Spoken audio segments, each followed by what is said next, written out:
tonight. Marcos approves 5-year national security policy. Another oil price hike expected on August 15.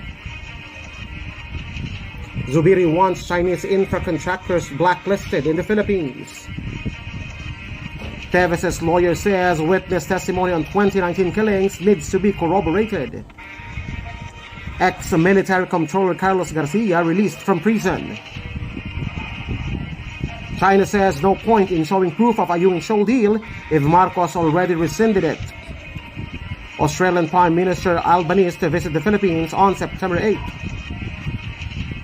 And the DBM raises social pension budget for indigent elderly to nearly 50 billion pesos in 2024.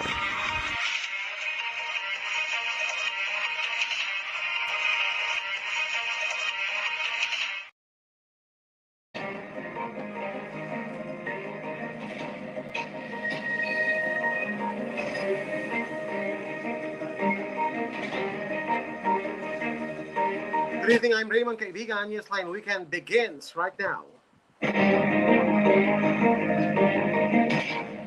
For those of you watching on Facebook and on YouTube, glad you could join us.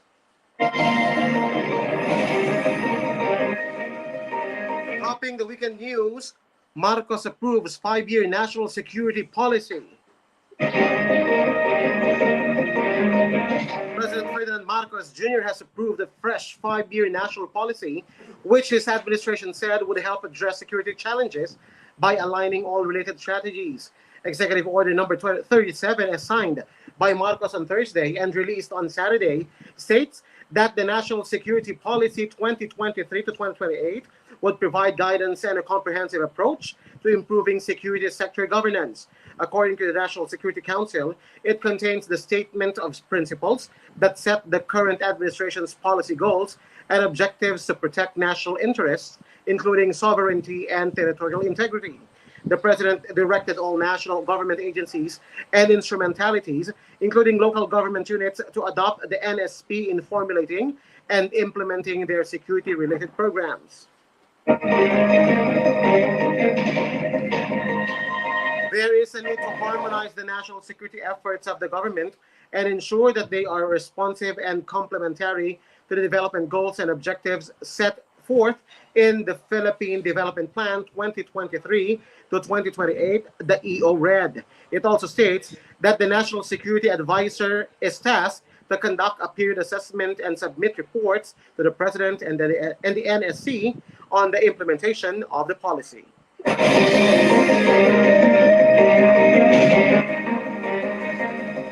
Meanwhile, another oil price hike expected on August 15th.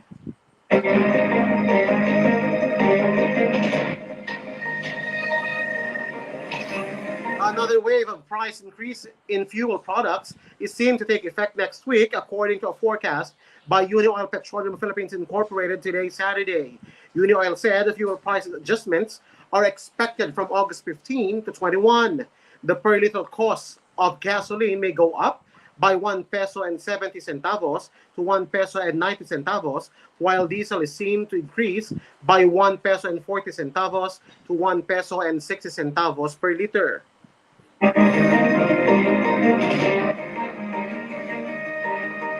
Firms have raised the per liter cost of fuel products for the 5th consecutive week since July 17. Last August 8, the per liter cost of diesel was up to 4 pesos. The Department of Energy monitoring showed that the price adjustment resulted in a year-to-date net increase of diesel of 7 pesos and 10 centavos per liter, gasoline of 11 pesos and 50 centavos per liter, and kerosene of 2 pesos and 60 centavos per liter.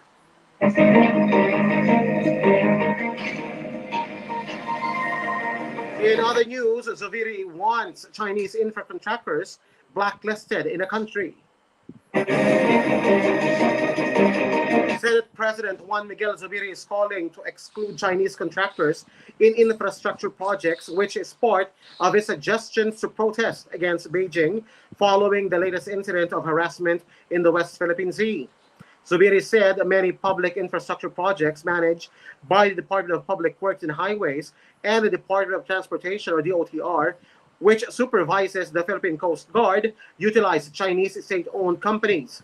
China Coast Guard on August 5 blocked and fired water cannons at PCG vessels that were escorting indigenous boats chartered by the country's armed forces in a resupply mission to Ayungin Shoal.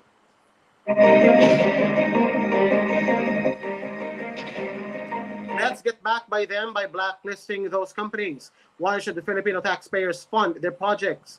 Then the income will return to China to pay their Navy and Coast Guard personnel that are harassing us.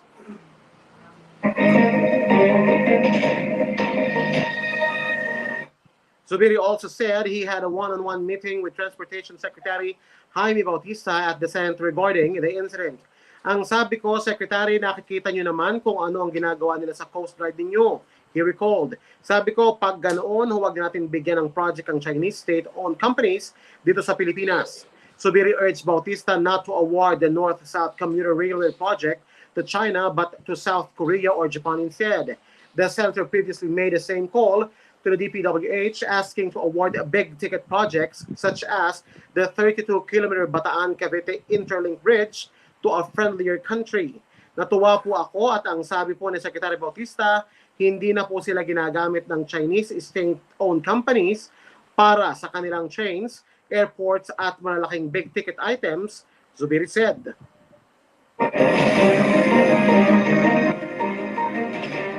Radyo natin to has sought comment and confirmation from the DOTR regarding this matter, but it has yet to respond as of publishing. In a privileged speech on August 8, Zubiri said the Philippines could learn from Vietnam in replacing China as a top trading partner and instead make trade deals with other countries on enhanced existing ones. He also suggested boycotting Chinese products and companies amid the bullying of Beijing in the contested waters.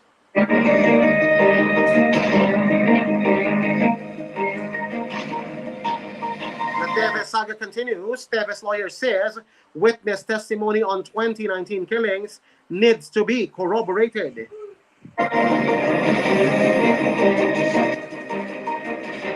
Representative Arnolfo Teves Jr.'s legal counsel said there is a need to corroborate the testimony against the lawmaker over 3 killings that happened in Negros Oriental in 2019. Attorney Ferdinand Topacio told Radyo Natin to they have received information that witness Gimuel Hobro allegedly has pending criminal cases against him. Isa lamang po ang testigo rito, yang si Hobro. Hindi pwedeng uncorroborated ang mga testimonya. Alam po ng lahat ng criminal defense lawyers. Horobo or Hoboro is the only witness here. Testimonies should be corroborated, he said in an interview.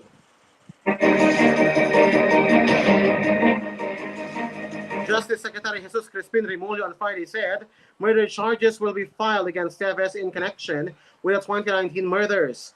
Besides, Teves' 6 other individuals linked to him were included in the complaint, including Hobro, whom the government said confessed to the crimes.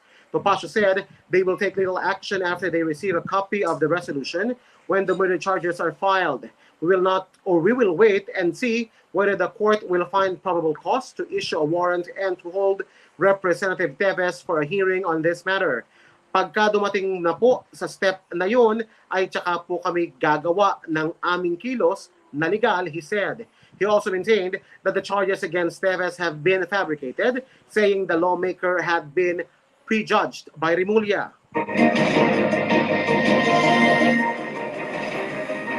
When asked if Teves will soon return to the country to face the issues and charges thrown at him, his lawyer said the congressman will only do so once he feels there are no more threats against him. Alam niyo po, lately may mga ali-aligid na naman nasasakyan doon sa kanyang mga ari-arian sa Bayawan. Labas-pasok na po ang mga armadong tao doon sa kanyang farm. Siguro magtatanim na naman ng ebidensya. And with this latest developments, na siya ay dinesignate bilang isang terorista, pagkatapos ipa-file mo ito, nasaan ang fairness? So bakit pa uuwi? Topacio said.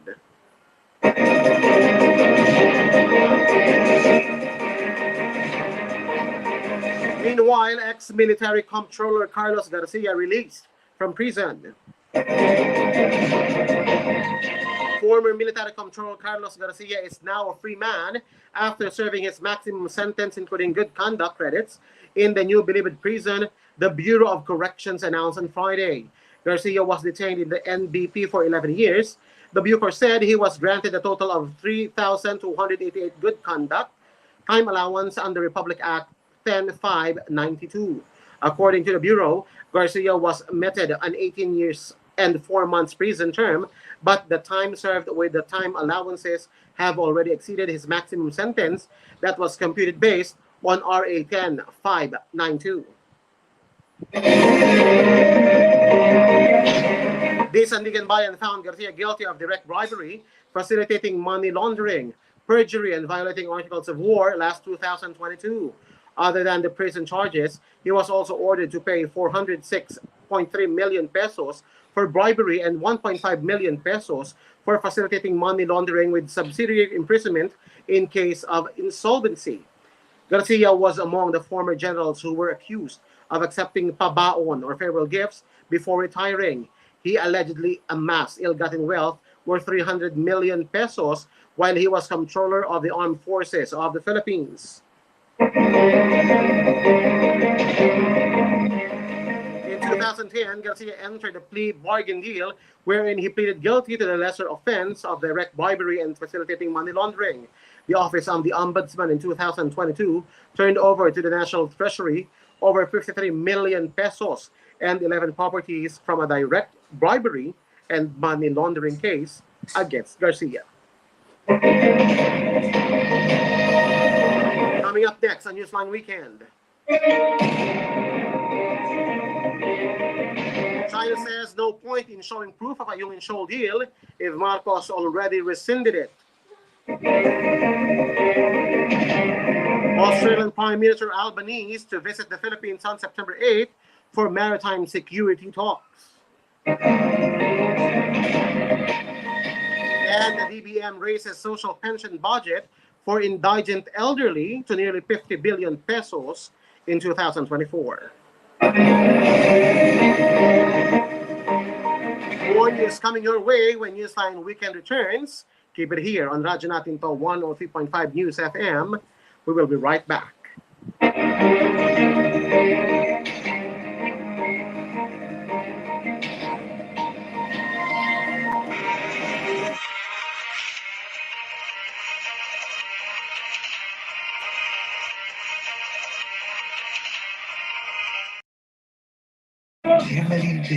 Evelyn. Ako na mukhang fresh ka pa din. Baho lang ng anit. Mabahong anit? Mag-New Head & Shoulders every day. Para kahit malapit, fresh ang anit.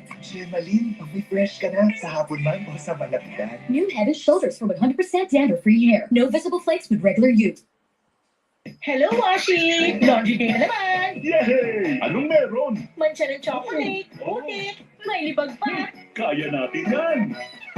With Pride Washing Machine Detergent, may triple stain-away formula. Tanggal ang makapit, madikit, at madupis na tumitmancha. Kaya easy-easy ang lavada. Mula noon, hanggang ngayon. All you need is pride. All you need is pride. ACS. Skyline everyone. Iwan ang distraction. Magic ang kailan. Mag-focus sa moment with fun. Sarap ng sama-samang may plato. Dala ng Coca-Cola. Tawanan at kwento. Walang maiiwan. Sa bonding. Buhos lang ng puso. Coca-Cola at kanin. Kain everyone. Every day sa bahay daming activities. Kaya breakfast pa lang, give them champion energy. Milo breakfast every day. Milo breakfast every day. Jumpstart your day with a balanced diet, healthy lifestyle, and an energized, nutritious breakfast with Milo. May winning combination of milk, champion energy nutrients, at choco sarap. Milo breakfast every day. Milo breakfast every day. Healthy jumpstart your day. Milo every day. Tatlo. Sinong mananalo? 4, 5, 6. Fix na nga natin. Vicks Vapor Rub. Bibigay ginhawa wala sa anin na simptomas ng sipon. Mabuti ng pakiramdam. Vicks VapoRub is available in Pure Gold stores nationwide. Visit your nearest branch now. I-Vicks na natin. Mabuti ng pakiramdam. Camphor Plus Menthol Plus Eucalyptus Oil is the generic name of Vicks VapoRub. If symptoms persist, consult your doctor. Ngayon, everything starts from the home. Stay at home, work from home, school from home. Buti na lang, lagi namin kasama ang sarap na at home sa aking pamilya. Gardenia. Dahil ang Gardenia bread, laging masarap, mabango, malambot, masustansya, at freshly baked every day. Kaya kami mag-anak, ngayong stay at home, laging may gardenia sa bahay. Tara, let's bagets! Gardenia time! Gardenia, laging kasama.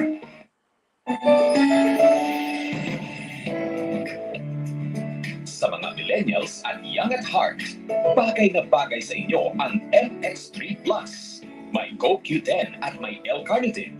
Sabayan pa ng workout at healthy diet. Kayang ma-achieve ang good health. Mag-MX3 Plus araw-araw para M-Extraordinary. Mahalagang paalala, ang MX3 capsule ay hindi gamot at hindi dapat gamitin panggamot sa anumang uri ng sakit. Kapag kintab ng sahig ang pag-uusapan, dito na tayo sa number 1. Star Wax Floor Wax. Kintab ay to the max.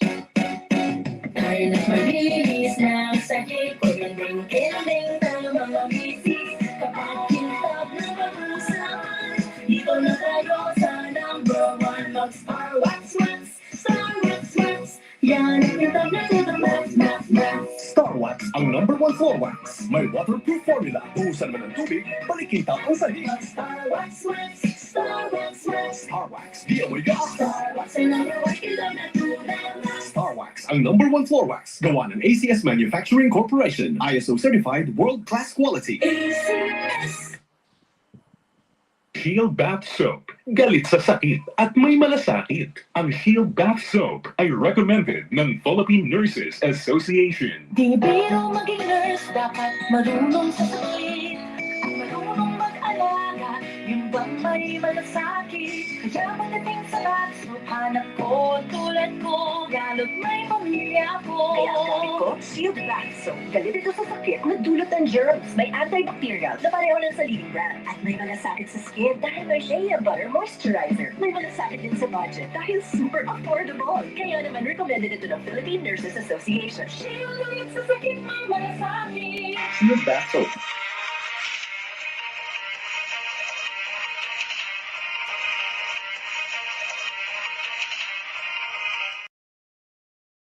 You are still tuned in to Newsline Weekend on the radyo natin to 103.5 News FM. I'm Raymond Kaibigan.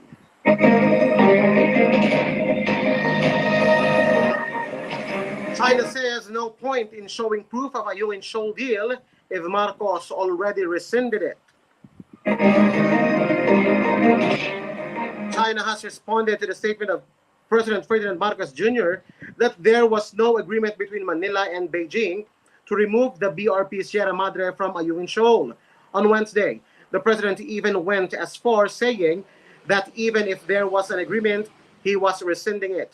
Radyo Natito spoke to some diplomatic sources from China and asked if they are willing to show proof of the said promise. What's the point? What's the point of us doing that if any agreement will be rescinded? A diplomatic source said. China maintained that the Philippine government committed to remove the World War II era ship from a UN shoal. The Department of Foreign Affairs expressed the strong protest of the Philippine government on the blocking and water cannon operations by the Chinese Coast Guard and Chinese maritime militia vessels against Philippines' supply boats last August 5.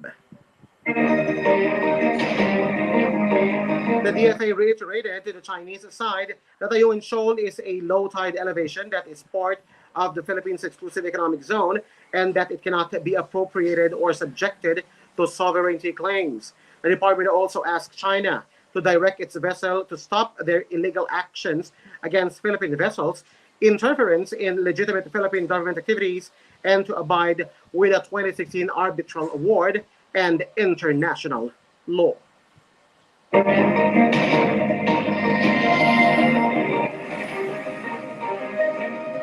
In other news, Australian Prime Minister Albanese to visit the Philippines on September 8th for maritime security talks.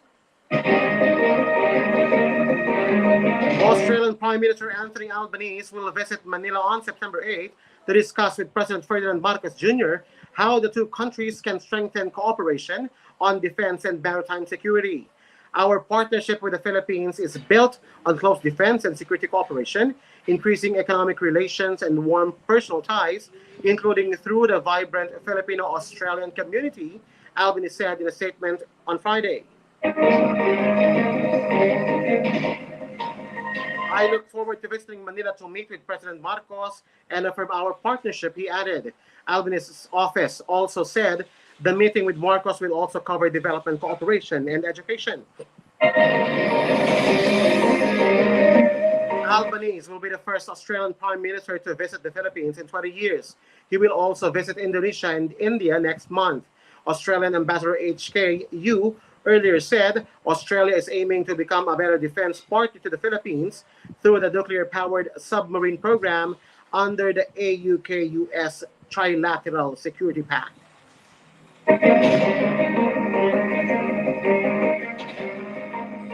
And some sort of good news, DBM raises social pension budget for indigent elderly to nearly 50 billion pesos in 2024. The Department of Budget and Management has increased the allotted funds for the social pension of indigent senior citizens to 49.81 billion pesos under the proposed 2024 national budget. This is nearly double the 25.30 billion peso allocation in 2023. The budget for social pension for indigent senior citizens will be doubled to 49.81 billion to cover the increased government monthly allowance of 1,000 pesos for more than 4 million indigent senior citizens who are not part of the pension system, said Budget Secretary Amena Pangandaman in a statement. The social pension program is part of the implementation of the Expanded Senior Citizens Act of 2010, which provides an additional monthly government assistance of 500 pesos to senior citizens who are frail or disabled with no regular income or support from family and without a pension from private or government institutions. In 2022, the Social Pension for Indigent Senior Acts lapsed into law and doubled the monthly pension to 1,000 pesos per qualified indigent elderly. The funding for the social pension for senior citizens is included under the government's budget for the social services sector, which is 2.18 trillion pesos or 37.9% of the proposed 5.77 trillion peso national budget for 2024. A quick roundup of tonight's headlines. Marcos approves 5-year national security policy. Another oil price hike expected on August 15. Zubiri wants Chinese infra contractors blacklisted in the country. Neves' lawyer says witness testimony on 2019 killings needs to be corroborated. Ex-military controller Carlos Garcia released from prison. China says no point in showing proof of a human shoal deal if Marcos already rescinded it. Australian Prime Minister Albanese to visit the Philippines on September 8th for maritime security talks. And the Department of Budget and Management raises social pension budget for indigent elderly to nearly 50 billion pesos in 2024. And those are the stories making headlines today, August 12, 2023. For Newsline Weekend, I'm Raymond Kaibigan. Keep it here on Radyo Natin to 103.5 News FM. Good evening.